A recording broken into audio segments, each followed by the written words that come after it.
እንሆ እዚ ዕለት እዚ ሻምናይ ናይ መወዳእታን ሰንበት ናይዚ ናብ ምዝዛሙ ቀሪብና ዘለና ዓብይ ጾም እዩ። በዓል ሆሳዕና ድማ እዩ። እግዚአብሔር ብሕያውነቱ ርሑስን ዝተባረኸን በዓል ይግበረልና። ዕለተ ሆሳዕና ጎይታና ብደረጃ ህዝቢ ክብሪ ዝረኸበላ ናይ መጀመርታን ናይ መወዳእታን እንኮ መዓልቲ እያ። እቲ ህዝቢ ፈቲን ኣስተውዒሉን ዝገብሮ ክብሪ ኣይነበረን። ትንቢት ምእንቲ ክፍጸም ብደራኽነትን ኣተግባርነትን ናይ መንፈስ ቅዱስ ዝተዋለደ በዓል እዩ። ከምኡ ዘብለና ምኽንያት ድማ እቲ ሆሳዕና ንወዲ ዳዊት ክብልን ብድምፁ ከተማ ከናውፅን ዝወዓለ ህዝቢ ራብዕቲ ኣብ ዘይመልእ ግዜ ስቆሎ ኔጎሎ ክብል ምውዓል እዩ።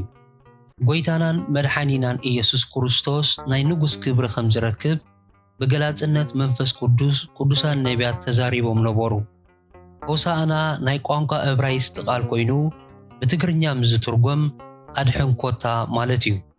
ስለዚና ንኢየሩሳሌም ዘናቓነቐ መዝሙር ምሕፅንታዊ እምበር ጽምብላዊ ኣይነበረን። ኣድሕነና ኢሉ ዝልምን እቲ ኣብ ጥፍኣትን ኣብ ጸበባን ዘሎ እምበር ኣብ ራህዋን ኣብ ጽምብልን ዘሎ ህዝቢ ይኮነን። እቲ ሽዑ ዝዘመረሉ ዝነበረ ህዝቢ ካብ ኣምላኽ ኣርሒቑ ዝኸብለለ ጥፉእ ህዝቢ ምዃኑ ዘይፈልጥ ሃለዋቱ ዘይርድኦ ዘሕዝን ህዝቢ ነበረ። ነቶም ብጭድርታት ዝዝምሩ ነበሩ ካብ ምንታይ ከድሕነኩም ኢኹም ኣድሕን ኮታ ትብልዎ ዘለኹም ኢልካ እንተዝሕተቱ ዳርጋ ኩሎም መልሲ ከም ዘይነበሮም ርድዩ። ምናልባት ገሊኦም ካብ ሮማውያን ገዛእትና ኢሎም መመለሱ ይኾኑ።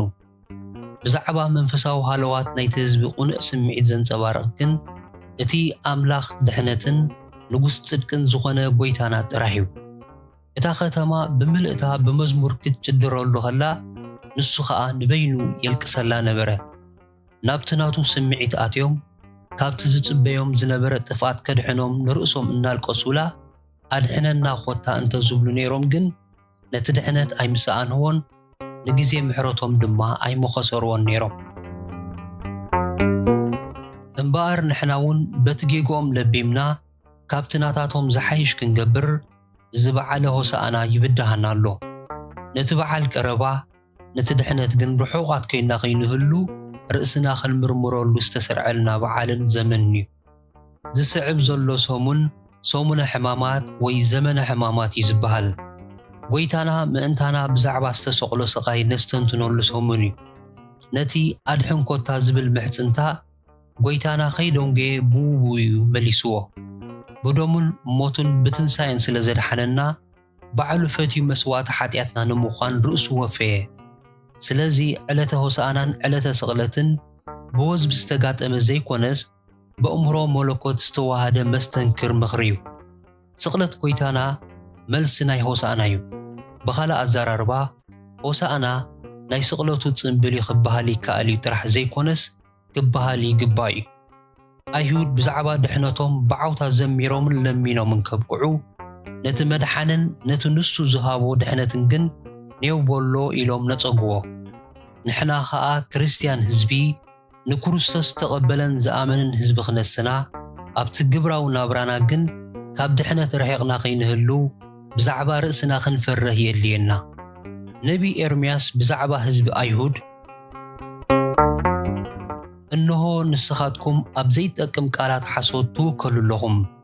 ኣየ ንስኻትኩም ትሰርቁ፣ ትቐትሉ፣ ትዝምዉ፣ ብሓሶት ትምሕሉ፣ ንበዓል ተዓጥኑ፣ ንዘይትፈልጥዎ ካልኦት ኣማልኽቲ እውን ትስዕቡ።